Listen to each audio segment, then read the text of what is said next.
কেশব বৈরাগীর ত্যাগের কথা স্মরণ করে শহীদ দিবসের কর্মসূচি করল ব্যারাকপুর শিল্পাঞ্চলের তৃণমূল নেতৃত্ব।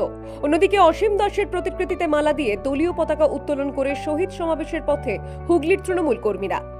1993 সালে এই আজকের দিনেই গণতন্ত্র প্রতিষ্ঠার লড়াই করতে গিয়ে যারা মারা গিয়েছিলেন তাদের মধ্যে অন্যতম ছিলেন ভাটপাড়ার বাসিন্দা কেশব বৈরাগী। সেই সময় তিনি ছিলেন নিতান্ত এক যুবক।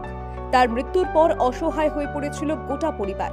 তবে তার স্ত্রী রীনা বৈরাগী জানান, তৃণমূল তার স্বামীর ত্যাগ ভোলেনি। এদিন কেশব বৈরাগীর ছবিতে মালা দিয়ে সাংসদ পার্থ ভৌমিক জানান, তারা শুধু একদিন নয়, সারা বছর ওদের খোঁজ খবর রাখেন।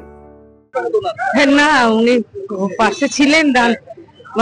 এরা এই দাদারা থাকে সময় নিজের কাছে ডাকলে পাই, এইটুকু বলতে পারি। সারা ভারতবর্ষে বিজেপি শাসিত রাজ্যে বাঙালিদের উপর অত্যাচার হচ্ছে, আর উনি বাংলায় এসে ভোট প্রার্থনা করছেন। তিনি আমেরিকার প্রেসিডেন্ট, তার ভয়ে পাকিস্তানের বিরুদ্ধে বিদ্রোহ বন্ধ করে দেন। যার সিট তারা দেখা, সে বাংলায় এসে বড় বড় কথা বলছে। পরিবারের পাশে আমরা 93 সাল থেকে আছি। 1993 সালে নো আইডি নো ভোট দাবিতে মমতা বন্দ্যোপাধ্যায়ের রাইটার্স অভিযানে গিয়েছিলেন হুগলির অসীম দাস। পুলিশের গুলিতে 13 জনের মৃত্যু হয় সেদিন।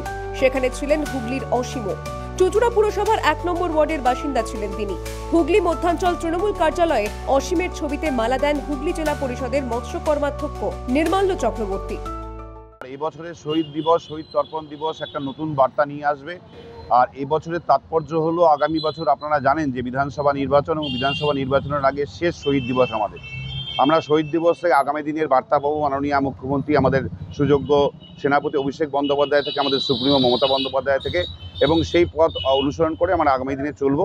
আজকে আমাদের যে 13 জন শহীদ হয়েছিল, তার মধ্যে একজন শহীদ ছিল আমাদের 1 নম্বর ওয়ার্ডের, চুচুড়া মিউনিসিপ্যালিটির 1 নম্বর ওয়ার্ডে ঝাপপুকুরের অসীম দাস। আমরা সকলে মিলে তার প্রতিকৃতিতে মালা দিয়ে আজকে আমাদের যাত্রা শুরু করলাম। এই শহীদের স্মরণেই ধর্মতলায় প্রতি বছর 21শে জুলাই সভা করে Trinamool. Bureau report, the wall.